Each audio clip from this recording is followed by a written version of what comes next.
Nagbabala ang PNP Highway Patrol Group sa lumalaganap na car loan scam na nakabiktima na ng mga guro. Ngayon kasi ay nambibiktima na rin sa social media ang mga nasa likod ng modus. Nasa frontline na balitang yan si Brian Castillo.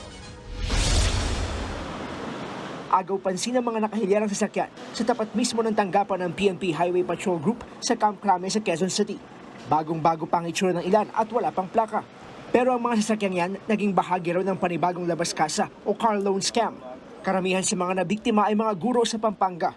Ang modus ng mga sospek, hihikayating mag-apply ng car loan ng mga guro.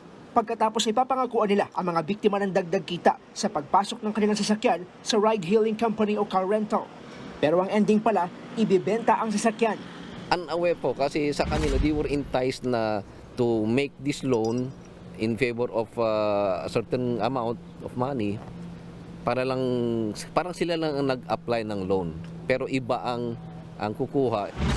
Aabot na raw sa 60 guro mula sa 6 na mga paaralan sa Pampanga ang nabiktima ng car loan scam.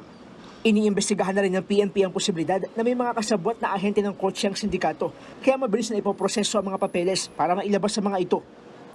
Kanina dumulog sa tanggapan ng Presidential Anti-Organized Crime Commission si Nanay Linda, hindi niya tunay na pangalan. Hindi siya guro sa Pampanga pero kabilang daw siya sa mga nabiktima ng kaparehong scam ng isang nakilala niya sa social media. Gumamit din daw ng ilang peking dokumento para maaprubahan ang car loan application niya.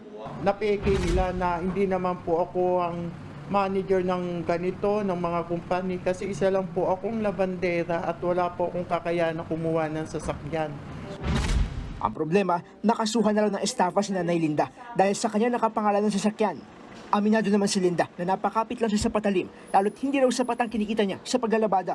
Po pagkakamali lang ho namin, nakatanggap lang kami ng 10K. Sino ba naman ang hindi masisilaw sa gano'n sa hirap ng buhay? Nagkamali lang po kami, aminado naman po ako doon. Nananawagan naman ang PAOK sa iba pang mga nabiktima ng ganitong scam na lumantad na. Nagbabalita mula sa frontline, Brian Castillo, News 5. Mga kapatid, Julius Babaw po. Huwag maging huli at maging una sa lahat ng balitaan. Para sa tuloy-tuloy na talakayan sa Frontline, mag-follow at mag-subscribe sa social media pages ng News 5.